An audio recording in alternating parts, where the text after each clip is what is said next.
Дархан хотын урд хойд зүгт байрлах шалган нэвтрүүлэх Буурал хангаа Түшиг уул хэмээх 2 пост жилдээ орон нутгийн автозамын санд 200 гаруй сая төгрөгийн орлогыг төвлөрүүлдэг. Эдгээр постууд нь өнөөдрийн байдлаар замын төгсгөлт муу тэмдэглэгээ байхгүй, автомат хаалтгүй, гадаа зогсож хураамжаа авдаг, ажлын нөхцөл шаардлага хангахгүй, өвөлдөө галалдаг зэрэг олон асуудлууд тулгараад байгаа юм а.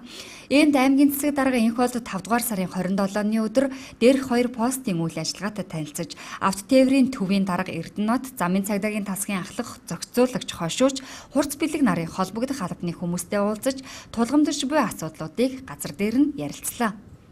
Тэгэхээр энэ хоёр шалган бүртгэх төвчөн дээр бас зайлшгүй иргэдийн тавиад байгаа өсөлтийн дагуу засал залруулах юмуд бол нэлээд байгаа. Энийг л өнөөдөр аймгийн засаг дарга газар дээр нь үзэж танилцж байна. Ялангуяа уртлын төвчөнд урд төвчөн дээр бол тэр мөнгө хурааж байгаа цэгийн зам аргагүй тогтчлтын асуудлууд одоо бас сайн биш байгаа. За мөнгө хураахтаа бол гарч одоо авж байгаа автомат хаалт байхгүй байгаа гэдэг.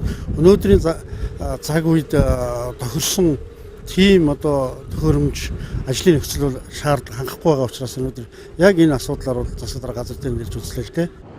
Дархан хот тэлгийн хэрээр хойд пост буюу Түшиг уул пост нь өнөөдрийн нөхцөлд үр дүн муутай байрлал чилцэн гэдгийг энэ үеэр замын цагдаагийн тасгийн ахлах хошууч хурц бэлэг онцолсон юм а. Тус постыг морь барианы газар шилжүүлэн байрлуулах нь хамгийн оновчтой шийдэл гэж тэрээр үзэж байгаа юм. Учир нь юу гэвэл одоо Сэлэнг аймгаас мөн хулгайн тээвэр хийж байгаа мод ямар нэгэн тайвар бүтээгдэхүүн хийж байгаа хүмүүсд манай постыг дайрж өнгөрөхгүйгээр хөтөл хороолол мөн хойшоогоо байдаг хогийн цэг гэж ярьдаг. Хогийн цэг буюу зулцгаараа салаад ингээд ямар нэгэн хяналтгүй очиад байгаа учраас энэ постыг зөө шилжүүлээд хойд дахин хаалга буюу одоо морь барианы газар барилуулах нь хамгийн зөв оновчтой гэж үзэж байгаа. Яагаад гэвэл тэнд тээвэрлэх хөдөлгөөн тодорхой хэмжээгээр нягтрал багтай, хоёрдугаар гэх юм бол баашил маш эвтэйхэн байдаг тэгш тал дээр. 3 дугаар төвөөгөвөл ямар нэгэн байдлаар хууль бус хулгайн тээвэр хийж байгаа тээврийн хэрэгсэл аль тал руугаа гарч зүхтах боломжгүй бүх юм одоо цагдаагийн хяналтанд орж ийнэ л гэсэн үг. Тийм учраас энэ постыг бол ямар нэгэн байдлаар шилжиж зөөвлж хойд дахин хаалганы орчин байр. Эдгээр постуудад нийтийн тээврийн албаны улсын байцаагч замын цагдаагийн зохицуулагч нар ажил үргээ гүйцэтгэдэг. Энд ажиллаж буй хүмүүс тавтай аюулгүй нөхцөлд ажиллах ёстой гэж аймгийн засаг дарга энх болд үзэж дараах шийдвэрүүдийг гаргасан байна. Энд ажиллаж байгаа хүмүүсийн бас одоо тавтай аюулгүй ийм орчинд ажиллах нөхцөлийг бүрдүүлж өгөх ёстой. Тийм үүднээс энэ харуулын одоо энэ ажиллах байрыг бид нар үзэж байна. Тэгэхээр ингээд гудамж зогсоол ингээд хөдөлгөөнтэй газар мөнгө төгрөг хураана гэдэг бол өөрөө хүний амь насанд эрсдэлтэй. Тийм учраас дотор нь сууж хагаад цонхоороо одоо хураамж авах хэрэгтэй.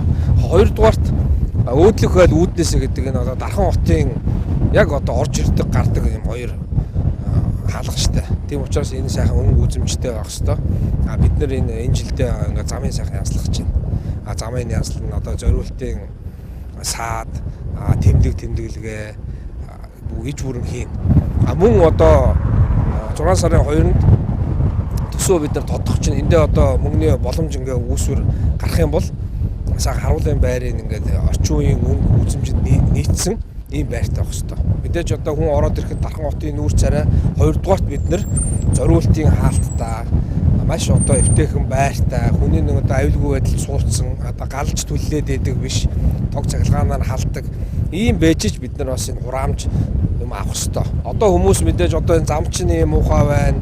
Ийм боломжгүй зэрэг мөнгө төгрөхөд хэцүү гэдэг ингээд бас зөрчилдөөн үүсдэг. Тэр бол одоо зорчигчд жолооч нарын хэлж байгаа асуудал нь бол зөв. Тийм учраас бид нар энийгээ сайхан янзлаад яг зориултын дагуу авна орон нутагтаа тэр мөнгө маань бас орж байгаа шүү гэдгийг энэ дайланд одоо энэ Дархан аймаг мөн одоо энэ Дархан хотоор маань дайрч байгаа зорчигчдод одоо хэлэхэд бол илүүдэхгүй хаа гэж бодож байна. Энэхүү дээрх ажлуудын хөрөнгө санхүүгийн асуудлыг шийдвэрлэж ажил хэрэг болгосноор Дархан хотын маань шалган нэвтрүүлэх постууд 5 тухтай өнгө үзэмжтэй ажлын байртай стандартад нийцсэн автозам замын тэмдэглэгээтэй болох нь.